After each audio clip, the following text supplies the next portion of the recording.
A very good morning. We're glad you're still with us here on Morning at NTV. We are coming to you live from Kampala Serena Conference Center, and I am Chris Higenyi. Let's now dive into our Tech Note discussion, where we are reflecting on the Day of the African Child that was commemorated yesterday, the 16th of June 2022. Of course, the Day of the African Child coming on the backdrop of 16th of June 1970. 1991, when it was officially documented as a day to be commemorated. Of course, on the foundation of the fact that a group of children were massacred in cold blood by police and security forces in South Africa as they protested the lack of basic services, including education, at the heart of the apartheid rollout of measures against Africans. But of course, joining us to give us perspective on what the day was, how it was commemorated in Butaleja district, is the advocacy and influencing officer at Plan International. Specialist at Plan International, Diana Tibesigwa. Many thanks for joining us again. You're also most welcome, Wamuzo Timothy. You are a child advocate and adult educator. Yes, do I get that right? Yes, please. Yeah, many thanks for joining us. First and foremost, tell us what transpired in Butaleja district and what action points were arrived at by the stakeholders there. Good morning, viewers. Once again, my name is Diana Tibesigwa, and I work with Plan International as the advocacy and influencing specialist. And this morning, we want to reflect on the Day of the African Child that was commemorated yesterday, regionally, but also as a country. We commemorated it from Butaleja district. It was led by our Mother Ministry, Ministry of Gender, Labour and Social Development, and the day was officiated by the State Minister of Gender, Labour and Social Development in charge of Youth and Children Affairs. Okay. That is Honorable Sarah Mateke. A number of discussions happened in Butaleja. We had conversations and speeches coming in from government, taking stock of what government has done in the context of addressing and intervening to see that children access justice and also have good well-being and upbringing from childhood until when they come into adulthood.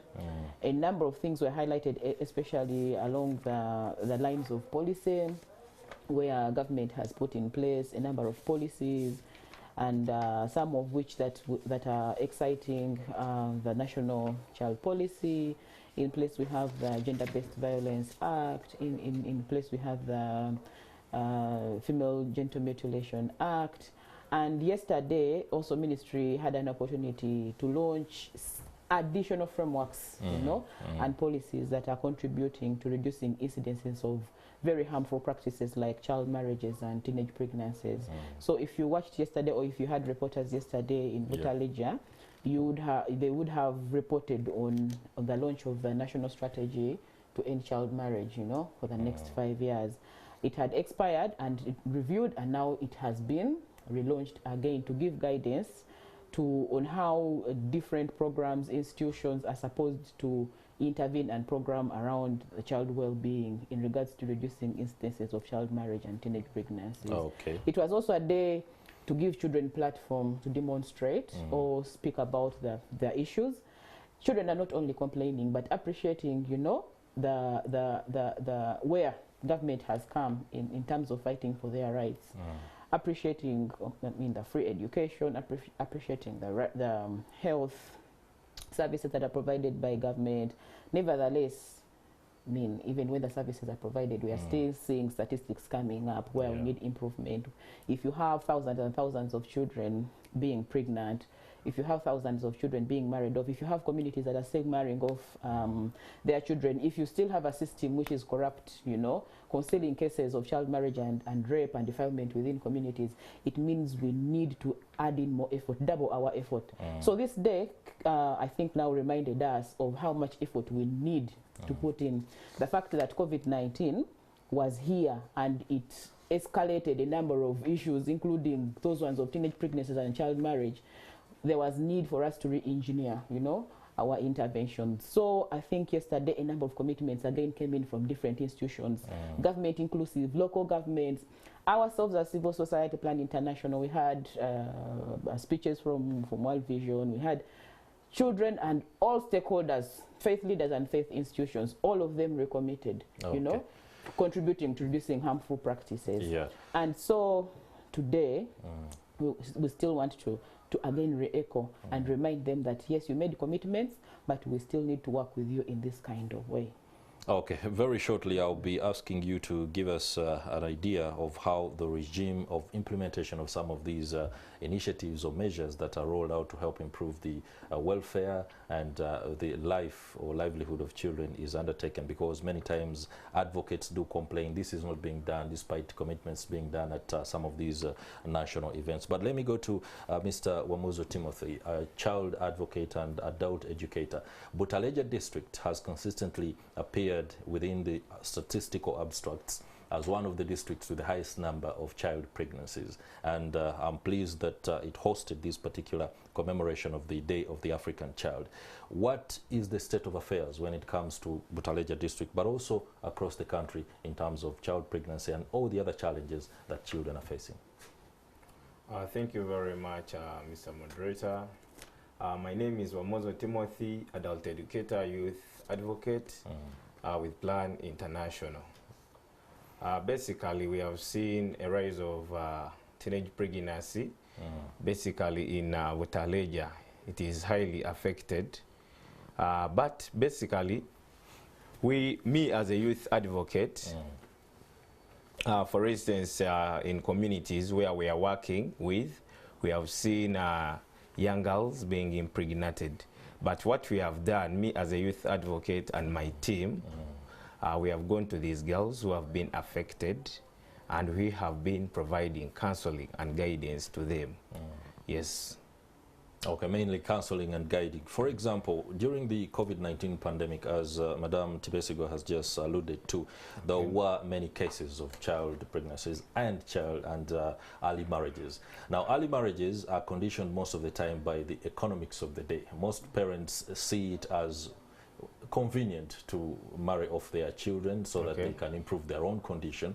But holistically speaking, what is the strategy to ensure that this is halted? Because you cannot, for example, tell the parents that we are giving you either capital to start business so that you don't actually demand that another person comes and marries my daughter, because they'll be providing that. What is the practical measure that can work in ensuring that this spectre is reversed?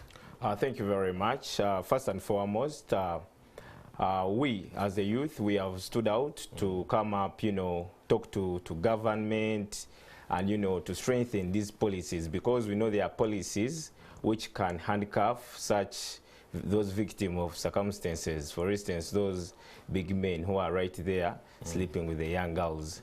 So we are working very hard with government to create that sensitization and that awareness, so that at least people come to know that there is a policy.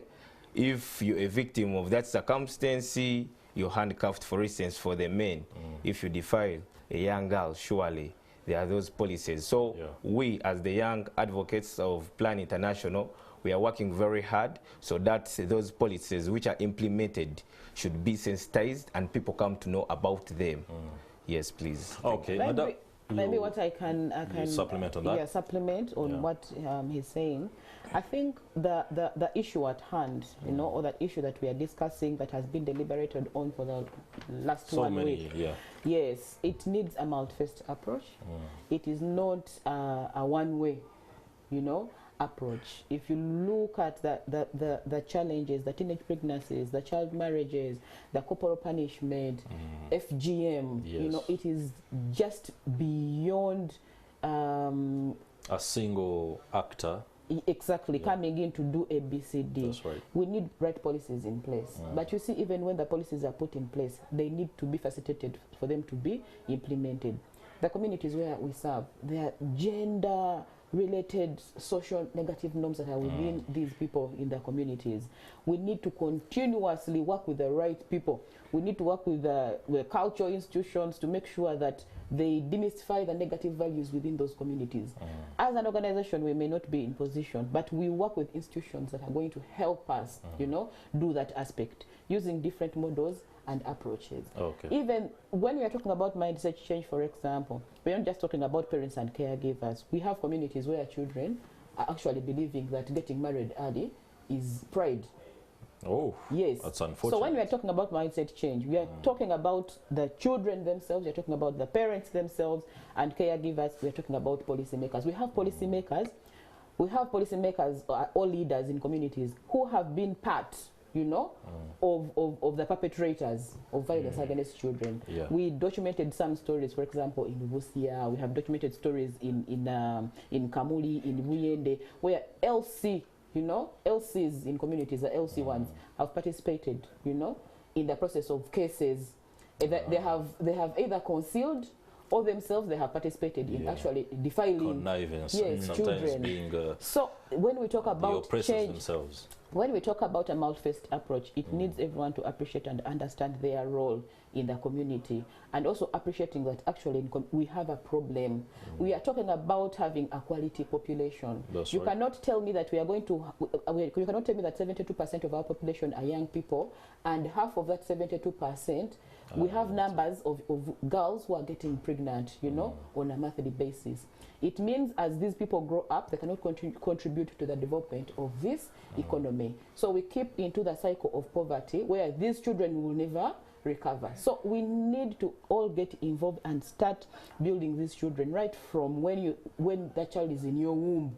And those are some of the programs that we have as an institution. That at early stage we have programs that are supporting parents and caregivers within communities to make sure that you bring up the child well, develop them well, put them in school, you know, protect this child until when this child grows into adulthood. But it takes a lot of time and resources and commitment from sector from players. Different talking about the footprint of suffering of children across the country, Karamoja finds itself in a very tight spot, especially when it comes to child labor.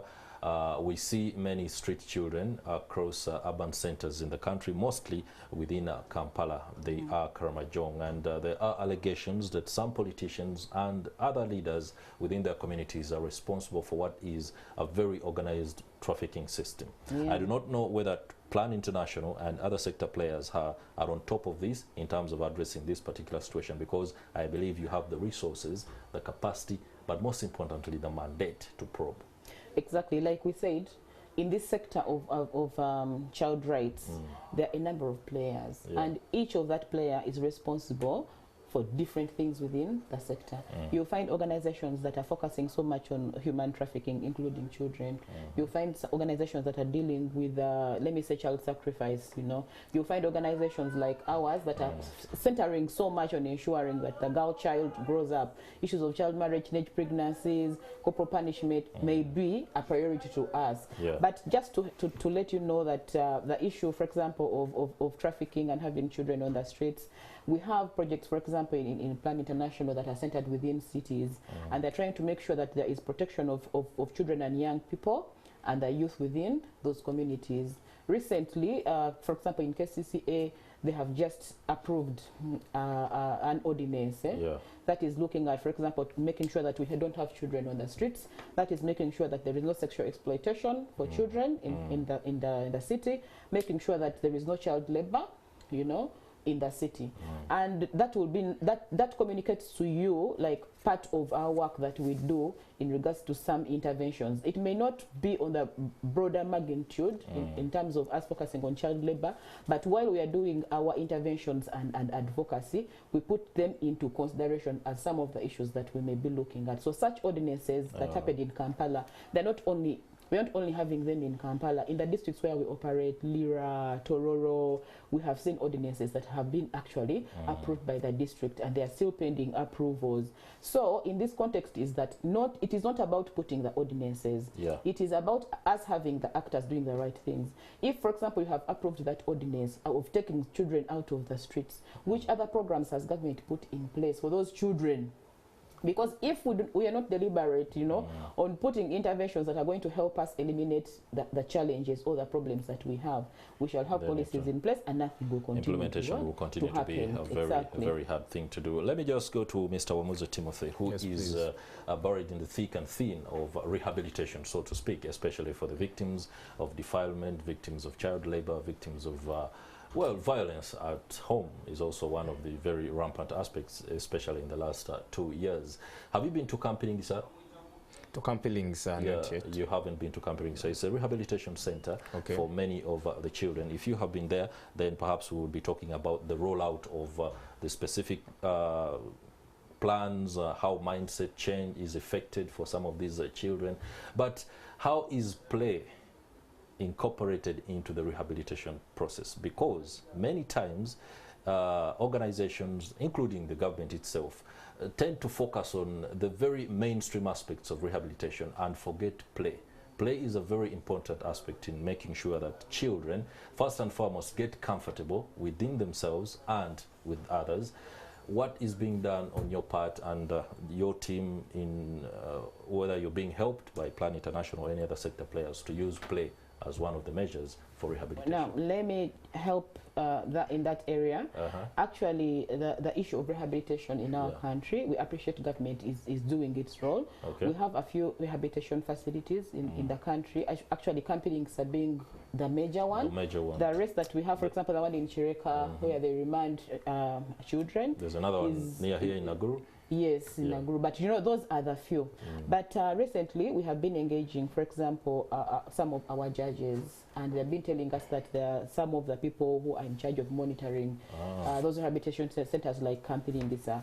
And what you're mentioning is actually coming out that while children are taken to those rehabilitation centers, I think there is a lot of focus that is on to making this person right, but they're not looking at the multi-sectoral approach, you know, of this person, so that by the time they come out of rehabilitation, this person has not only changed, but they have more other skills around them that are going to enable them reinstate back into their communities, being helpful and skilled within those communities, and continue with their lives.